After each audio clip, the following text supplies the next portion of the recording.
오늘은 비트코인 선물거래 방법에 대해서 알아보겠습니다. 우선 오늘은 선물거래소 업계의 1위인 바이낸스 플랫폼을 통해서 가입 방법부터 거래 방법까지 자세히 알려드리겠습니다. 그리고 선물거래할 때 절대로 하면 안 되는 주의사항도 중간에 알려드리도록 하겠습니다. 그리고 따라하시다가 잘 안되거나 궁금한 게 있으시면 화면 상단에 카톡 아이디 추가하셔서 질문해주시면 24시간 답변 드리도록 하겠습니다. 그럼 지금부터 선물거래 가입부터 방법까지 알아보도록 하겠습니다. 자, 그러면 회원 가입을 해보도록 하겠습니다. 보고 계시는 영상 아래쪽에 더보기 댓글란을 눌러보면요, 여기 가입 링크가 보이죠? 이걸 눌러서 들어갑니다. 가입 링크를 클릭하셔서 가입하셔야 거래 수수료를 최대 할인을 받으실 수 있습니다. 자, 그럼 가입 링크 눌러서 들어가 볼게요. 그러면 회원 가입창이 이렇게 나옵니다. 제일 먼저 주의하셔야 될 건 여기 맨 아래 구글로 계속하기, 이 버튼으로 가입하시면 절대 안 돼요. 수수료 할인 혜택이 적용이 안 되는 경우가 제법 많습니다. 염두에 두시고요. 위로 돌아와서 여기 이메일, 휴대폰 가입을 선택을 하실 수 있어요. 저는 이메일로 회원 가입을 해볼게요. 저는 미리 입력을 좀 해뒀고요. 여기 사용하실 이메일 주소를 적고 아래쪽에 비밀번호를 적어줍니다. 그 다음에 여기 화살표 버튼을 눌러서 레퍼럴 코드가 CA5JPW 맞는지 확인해 주시고요. 아래쪽에 파란색으로 되어 있는 회원 가입 버튼을 눌러주세요. 퍼즐을 맞춰줍니다. 빈칸에 넣어주세요. 조금 전에 입력한 이메일 또는 휴대폰으로 인증번호 6자리 숫자가 날아옵니다. 그걸 보고 그대로 적어주세요. 다시 클레임 리워드 버튼을 눌러줍니다. 인증이 됐죠? 이러면 계정 생성이 끝난 겁니다. 이제 계정 생성 끝났으니까 이제부터 KYC 본인 인증을 해볼게요. 이제부터는 원활한 진행을 위해서 빙엑스 어플을 설치해서 진행해보도록 하겠습니다. 구글 플레이 스토어 또는 앱 스토어를 켜세요. 저는 지금 구글 플레이 스토어에 들어와 있습니다. 아이폰은 앱 스토어겠죠. 검색창에 빙엑스를 검색해줍니다. 이런 로고가 보이죠? 이게 빙엑스 거래소예요. 설치 버튼을 눌러보겠습니다. 설치가 다 됐으면 열기 버튼을 눌러서 실행해주세요. 그 다음 로그인 버튼을 찾아서 눌러줍니다. 이어서 조금 전에 가입했던 이메일과 비밀번호를 입력하고 로그인 버튼을 눌러줍니다. 다시 한번 퍼즐을 맞추고요. 인증번호 6자리 숫자를 다시 넣어줍니다. 로그인이 완료됐고 이제 KYC 본인 인증을 해볼게요. 왼쪽 위에 편지 봉투 모양을 누르고요. 여기 아래쪽에 베러피케이션 이걸 눌러서 들어갑니다. 그 다음에 개인 인증, 베리파이 버튼을 눌러주세요. 위에 있는 개인 인증에서 베리파이 버튼을 눌러서 들어갑니다. 들어오면 사는 지역이 어딘지 물어봅니다. 아더 선택하고요. 컨티뉴 눌러주세요. 자, 그 다음 컨티뉴 한 번 더 눌러줍니다. 그러면 이렇게 신분증 선택 화면이 나옵니다. 여권, 운전면허증, 주민등록증, 셋 중에 어떤 걸 선택해도 5분 안에 처리가 되니깐요. 지금 가지고 있는 가장 편한 걸로 해주세요. 신분증 앞면을 이렇게 화면에 잘 나오게 해서 촬영 버튼을 눌러줍니다. 여기 제출 버튼을 눌러서 제출할게요. 그 다음에는 얼굴 촬영을 합니다. 동그란 프레임에 얼굴을 잘 대고 촬영을 해줍니다. 촬영이 완료됐습니다. 지금 심사 중이고요. 이 상태로 한 2분 정도만 기다리면 결과가 나오거든요. 자, 이제 빙엑스 어플 메인 화면으로 나온 다음에 왼쪽 위에 사람 모양 아이콘 프로필을 누르고 들어간 다음에요, 베러피케이션 다시 눌러서 들어갑니다. 그럼 여기 녹색으로 베러피케이션 석세스풀 이렇게 뜨면은 KYC 인증이 완료된 겁니다. 빙엑스 거래소의 모든 기능을 사용하실 수 있는 거예요. 잘 사용하시기 바랄게요. 이번에는 업비트에서 빙엑스로 출금하는 방법을 알아보겠습니다. 업비트에서 빙엑스로 바로 출금을 하시려면 100만원 이하의 금액만 가능합니다. 그러면 출금을 해볼게요. 아래쪽에 입출금 탭을 누르고요. 여기 매수한 코인이 보이죠? 이걸 눌러볼게요. 그 다음에 출금하기 버튼을 다시 한번 눌러줍니다. 네트워크 확인 한번 누를게요. 출금 수량을 최대로 누르면 수수료로 한 개가 빠지고 선택이 됩니다. 확인 눌러보겠습니다. 네트워크 다시 한번 확인 눌러줄게요. 자, 이제 받는 사람 주소가 나오죠? 이걸 알아보기 위해서 빙엑스로 한번 가보도록 하겠습니다. 이제 빙엑스로 와서 입금 주소를 복사해보도록 하겠습니다. 아래쪽에 에세트 자산 버튼 눌러주시고 디포짓 입금 버튼을 누릅니다. 약관동에 눌러주시고 여기에 코인을 검색하고 선택해줍니다. 네트워크 선택하고요. 이게 업비트에서 사용하는 네트워크예요. 그 다음에 겟 어드레스, 주소 받기를 눌러줍니다. 주소가 나왔죠? 자, 이게 주소입니다. 여기 보이는 복사하기 버튼을 눌러주세요. 복사가 됐습니다. 이제 업비트로 다시 가볼게요. 업비트로 와서 여기 받는 사람 주소에 조금 전에 빙엑스에서 복사해둔 코인의 주소를 붙여넣기 합니다. 그 다음에 여기 약관 동의 버튼을 체크하고 출금 신청 버튼을 눌러주세요. 이게 보이스피싱 확인을 하는 메시지가 나오는데 아니요, 눌러주세요. 출금 신청 주소랑 수량을 다시 한번 확인하고요. 이 채널 인증하기 버튼을 눌러주세요. 자, 그러면 네이버와 카카오톡 중에 본인이 편한 방식으로 인증을 해주시면 됩니다. 저는 카카오톡 인증을 해보도록 하겠습니다. 이제 카카오톡으로 가볼게요. 카카오톡으로 들어와 보면 이렇게 지갑으로부터 메시지가 와 있습니다. 여기서 서명하기를 눌러서 인증을 진행해주시면 업비트에서 출금 신청이 완료가 됩니다. 서명하기 눌러서 인증을 진행해주세요. 이 채널 인증을 각자 하고 나서 업비트로 돌아와 보면 이렇게 출금 신청이 정상 완료되었다는 메시지가 나옵니다. 이제 이 메시지를 확인하고 나서 약 5분 정도 후에 빙엑스 거래소로 가서 입금 확인해 보도록 하겠습니다. 자, 빙엑스 거래소로 와서 내가 조금 전에 보낸 코인이 맞게 입금이 됐나 확인해 보도록 하겠습니다. 아래쪽에 에세트 자산 탭을 누르고요. 그 다음에 위에서 펀드 탭을 눌러서 들어갑니다. 그럼 여기 코인 입금은 된 것 같은데 몇 개인지 확인이 지금 안 되죠. 여기 눈 모양 이걸 눌러주면 지금 입금된 수량이 확인이 됩니다. 이러면 우선 입금은 제대로 된 겁니다. 이제 입금된 코인을 매도해서 USDT 확보해 보도록 하겠습니다. 여기 위에 보이는 컨버트 이 버튼은 웬만하면 사용하지 마세요. 이거 수수료 많이 듭니다. 직접 매도하고 USDT 확보하는 게 제일 좋아요. 여기를 눌러서 TRX USDT 마켓으로 바로 들어갈 수 있죠. 눌러서 들어가 볼게요. 자, 들어왔습니다. 스팟 TRX USDT 마켓이에요. 이게 TRX 팔아서 USDT 확보하는 마켓이라는 소리입니다. 반대로 USDT로 TRX 살 수도 있고요. 여기 셀 판매 버튼을 누르고요. 마켓 시장가 버튼을 체크합니다. 갖고 있는 수량 100% 눌러서 셀 TRX 버튼을 눌러줍니다. 확인 누를게요. 자, 이제 매도가 완료됐습니다. 여기에 세트 자산 버튼을 한번 눌러보면요. 내가 갖고 있는 TRX 모두 팔렸고 이제 USDT가 확보가 됐죠. 자, 이제 이 테더를 가지고 선물 거래나 현물 거래 투자를 빙엑스에서 하실 수 있는 겁니다. 잘 사용하시기 바랄게요. 자, 이번에는 빙엑스 거래소 선물 거래 방법을 알아보도록 하겠습니다. 가장 먼저 해야 할 일은 담보금으로 사용할 테더를 펀딩 계좌에서 선물 계좌로 옮기는 겁니다. 바로 해보도록 할게요. 아래쪽에 에세트 자산 탭 가서요. 그럼 여기 트랜스퍼 이체라는 버튼이 보입니다. 눌러볼게요. 펀드 어카운트 펀딩 계좌에서 퍼페추얼 선물 계좌로 이렇게 설정이 돼 있는데요. 여기를 한번 눌러보도록 하겠습니다. 그러면 선물 계좌가 이렇게 두 개가 나오는데 우리가 어디로 돈을 보내는지 결정도 해야 하고 알아야 될 거 아니에요. 그러니 이 부분은 제가 간략하게 설명을 좀 하고 넘어가 보도록 하겠습니다. 둘 다 선물 마켓이긴 한데 방식이 조금 다릅니다. 우선 이 스탠다드 퓨처의 경우는 주문을 낱개로 내는 방식이에요. 이게 무슨 소리냐면 예를 들어서 우리가 1000달러어치 롱을 잡은 상태이면 1000달러짜리 포지션이 있겠죠. 이 상태에서 내가 1000달러짜리 롱을 한 번 더 잡고 싶어서 그 상태에서 한 번 더 1000달러짜리 주문을 내면 원래 같으면 합쳐져서 2000달러짜리 포지션이 되어야 되는데 포지션 창에는 1000달러짜리 두 개가 생성이 되어버립니다. 합쳐지지 않고요. 그래서 내 개별 주문 하나씩 관리하기에는 이 스탠다드가 괜찮을 수 있어요. 합산이 안 되니까. 그렇지만 주문한 개수가 많아지면 나중에 너무 많아서 관리가 좀 불편할 수 있다라는 단점이 있어요. 수수료도 무기한 퍼페추얼에 비해서는 스탠다드가 아주 조금 더 비싸고요. 그리고 밑에 있는 이 퍼페추얼 선물 같은 경우는 우리가 일반적으로 바이낸스 바이비트 이런 데서 사용하는 무기한 선물과 같습니다. 우선 그렇게 이해를 하고 넘어가시면 될 것 같아요. 저희는 퍼페추얼 여기를 선택하고 이체를 해보도록 하겠습니다. 자, 펀딩 계좌에서 무기한 선물 계좌로 USDT 테더를 이체해보도록 하겠습니다. 트랜스퍼 눌러주세요. 이체가 완료되었습니다. 선물 계좌로 이체도 했으니까요. 본격적으로 선물 거래 숏 포지션을 잡으러 가보도록 하겠습니다.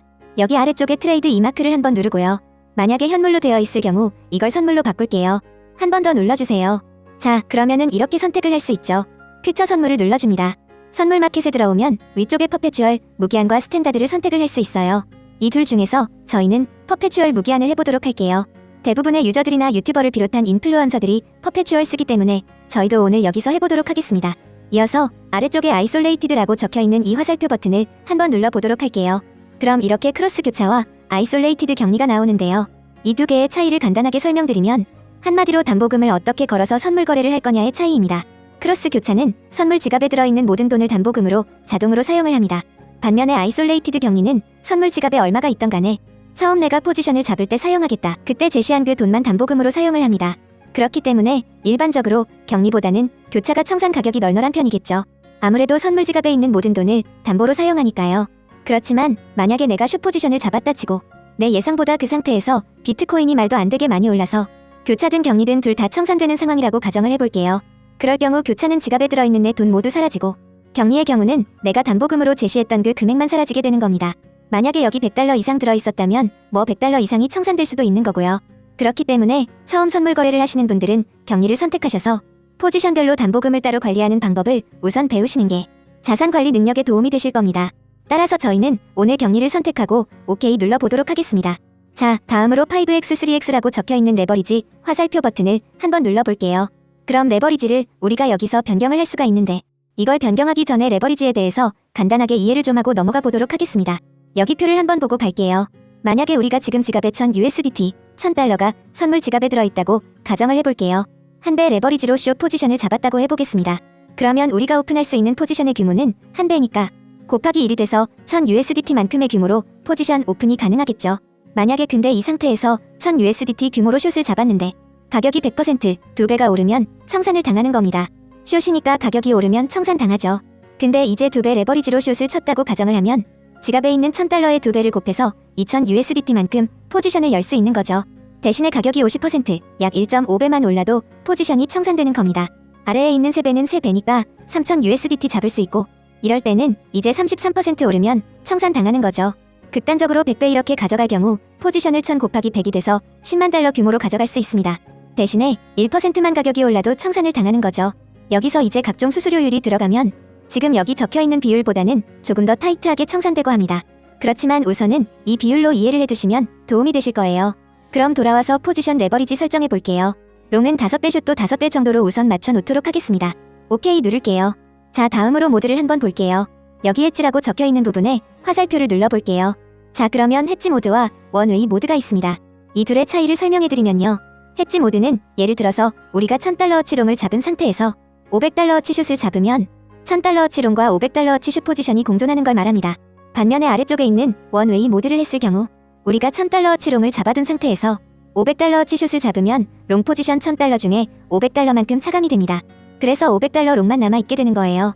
말 그대로 원웨이입니다. 롱과 숏 중 하나만 존재하게 되는 모드를 말해요. 이거는 공존할 수 없어요. 저는 주로 이 원웨이를 쓰는 편인데요. 사실 어떤 걸 하셔도 큰 상관은 없습니다. 우선 오늘은 원웨이 누르고 오케이 눌러보도록 할게요. 자, 다음으로 중요한 개념 중에 주문 단위 개념이 있습니다. 여기 USDT 옆에 화살표 버튼 한번 눌러볼게요. 자, 그러면 BTC 수량 단위가 있고요. 아래쪽 쪽에는 USDT 단위가 있습니다. 이 둘의 차이는요. 먼저 만약에 우리가 BTC 단위를 선택하고 수량에 0.001을 넣고 포지션을 열게 될 경우 지금 비트코인 가격이 약 6만 달러잖아요. 그러면 0.001 BTC만큼 그게 이제 60달러 정도죠. 그 규모로 포지션을 열게 되는 겁니다. 이제 5배니까 60달러가 되려면 약 12달러 정도 사용해서 60달러 규모의 포지션을 열겠죠. 곱하기 5니까요. 그리고 다시 한번 눌러서 이 아래쪽에 있는 USDT 단위. 이 USDT 단위는 우리가 목표로 하는 포지션에 USDT 규모를 적는 겁니다. 예를 들어서 우리가 USDT 선택하고 여기에 300이라고 넣고 주문을 하면요. 지금 5배니까 약 60달러 정도 돈을 써서 300달러 규모가 되게끔 포지션이 열리는 겁니다. 그렇게 이해를 하시면 돼요. 저희는 USDT 단위로 오늘 해보도록 하겠습니다. 자, 이제 우리가 필수 개념은 설명을 다 했고요. 바로 숏 포지션 잡아보도록 하겠습니다. 하나씩 확인을 하면서 가볼게요. 비트코인 선물 마켓에 있고요. 그리고 격리, 5배의 원웨이 모드. 그리고 이걸 눌러보면 우리가 리밋 지정가, 마켓 시장가를 선택할 수 있고요. 빙엑스는 호가벽이 아주 탄탄한 편이기 때문에 시장가로 긁어도 상관이 별로 없습니다. 저도 마켓으로 해볼게요. 자, 그리고 USDT 단위로 하고 여기에는 이제 이 정도 규모로 포지션을 열도록 할게요. 자, 다음으로 아래쪽에 TPSL 이거는 포지션을 잡고 나서 종료할 때 설정을 해보도록 하겠습니다. 그럼 이 상태에서 슛 버튼을 눌러서 포지션 오픈해볼게요. 포지션이 오픈이 되었습니다. 스크롤을 내려볼게요. 그럼 이렇게 포지션 상태 창을 볼 수 있습니다. 여기서도 꼭 필요한 개념만 알아보고 가도록 하겠습니다. 여기 언리얼라이즈드 P&L 은미실현 손익이라고 해서 가격에 따라 계속 바뀌는 손익금을 나타냅니다. 여기 오른쪽에 보이는 게 수익률 또는 손실률. 그렇게 이해를 하시면 되고요. 그리고 아래쪽에 보이는 이 포지션, 이게 이제 포지션 규모인데요. 옆에 있는 마진 이건 담보금이에요. 우리가 5배로 잡았으니까 100USDT가 되려면 약 20USDT 정도는 담보가 있어야겠죠. 다음으로 옆에 있는 리스크 이건 위험률인데요. 이게 100% 되면 포지션이 청산합니다. 지금 숏이니까 비트코인 가격이 오르면 2%도 같이 올라간다고 생각을 하시면 되고요. 만약에 우리가 숏 대신 롱을 잡았다. 그러면은 비트코인 가격이 떨어지면 2%도 같이 올라간다. 이렇게 이해를 하시면 됩니다. 그리고 아래쪽에 에버리지 오픈 프라이스는 평균 진입 가격을 말해요. 소위 말하는 평단입니다. 우리가 지금 63,181.5달러에 숏 포지션을 들어간 거예요. 지금 이 가격보다 비트가 살짝 올라서 이제 마이너스로 미실현 손익이 찍혀 있는 거고요. 그리고 옆에 있는 마크 프라이스는 중요한 가격인데 이게 시장 평균 가격이라고 합니다. 주요 메이저 거래소들의 비트코인 현물 가격을 평균 내서 받아오는 가격이에요. 이 가격이 만약에 옆에 보이는 이 리퀴드 프라이스, 청산 가격까지 올라가 버리면 지금 숏이니까 이 포지션이 청산되는 거다. 이렇게 이해를 하시면 됩니다. 우리가 여기서 이제 헷갈리면 안 되는 게 지금 여기서 보면 지금 체결되는 가격은 63,200달러 정도 마크 프라이스랑 약간 달라요.